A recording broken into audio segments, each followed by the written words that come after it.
masih terjadi kesalahpahaman mengenai pengertian gender dalam berkaitan dengan upaya emansipasi kaum perempuan di antara sebab-sebabnya terjadi ketidakjelasan serta kesalahpahaman tersebut adalah berbeda perspektif dalam mendefinisikan gender baik dalam masyarakat umum maupun di kalangan para peneliti gender itu sendiri.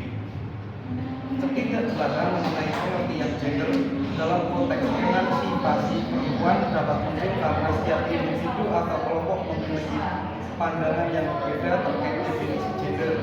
Sementara masyarakat umum mungkin melihat gender sebagai perbedaan biologis antara pria dan wanita. Para peneliti gender seringkali mendefinisikan gender sebagai konstruksi sosial yang mencakup peran, norma, dan ekspektasi yang ditanamkan pada individu berdasarkan jenis kelamin mereka. Dalam upaya emansipasi kaum perempuan, pemahaman yang beragam mengenai gender dapat menambah keselarasan tujuan dan strategi.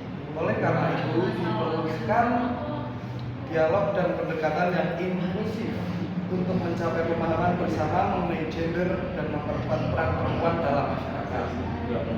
Penting juga untuk mengatasi kesalahpahaman dan memberikan pendidikan yang menyeluruh tentang konsep gender, mempromosikan kesetaraan dan menggali perspektif yang beragam agar dapat membangun kepahaman yang kokoh dalam upaya emansipasi perempuan.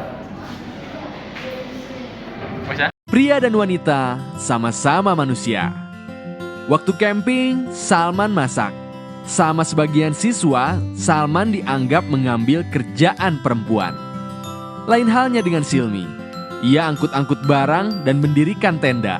Sama cowok dilarang, katanya itu kerjaan laki-laki. Kadang kita bingung antara laki-laki dan perempuan, mana yang kodrat, mana yang budaya. Nah, untuk membedakan keduanya, ada cara yang mudah. Coba cek aja. Jika berlaku di semua tempat dan waktu, itu kodrat. Sesuatu yang gak berubah, udah dari sananya. Misalnya, perempuan itu kodratnya melahirkan. Cek, apakah dulu dan sekarang perempuan melahirkan? Ya. Apakah di Aceh sampai Papua perempuan melahirkan? Ya iyalah. Berarti benar. Melahirkan itu kodrat. Sekarang coba yang ini. Perempuan itu kodratnya cuma ngerjain kerjaan dapur. Coba cek. Apakah semua perempuan di semua tempat tugasnya cuma memasak di dapur? Ternyata di Aceh perempuan yang kerja di ladang. Bahkan sebagian suku Minang, perempuanlah yang jadi pemimpin keluarga atau marga.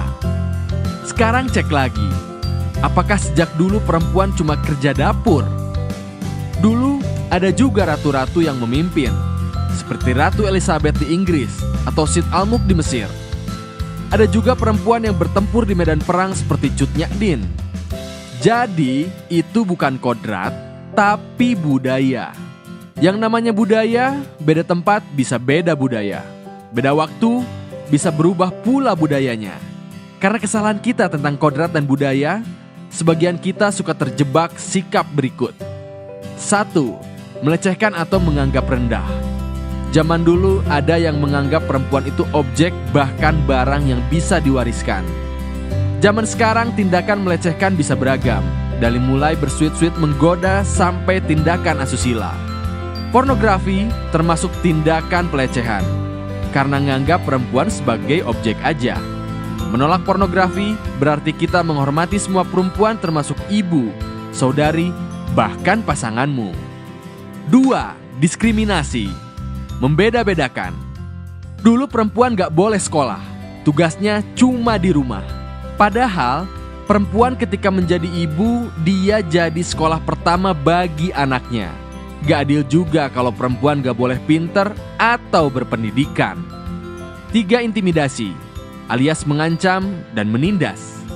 Menggunakan kekuatan fisik untuk mengancam dan memaksa perempuan menuruti keinginan laki-laki. Nah, kalau sampai tindakan ini melukai, hati-hati, bisa jadi tindakan pidana. Tapi perilaku di atas bukan cuma pada perempuan. Kadang laki-laki juga sering diperlakukan tidak adil. Misalnya, satu didiamkan. Kadang perempuan mendiamkan laki-laki sampai laki-laki bingung. Apalagi kalau sudah diberi jawaban, terserah, jadi serba salah. 2, tidak dihargai. Laki-laki kadang suka berkorban dan ingin jadi pahlawan. Tapi ternyata pengorbanannya nggak dihargai. Buat laki-laki, itu gondok banget. 3, dicurigai. Kadang perempuan curiga berlebihan. Dimata-matai, padahal laki-laki lebih senang diakui, dikasih kepercayaan, dan tanggung jawab.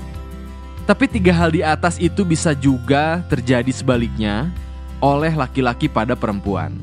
Jadi intinya baik laki-laki maupun perempuan harus memahami satu sama lain.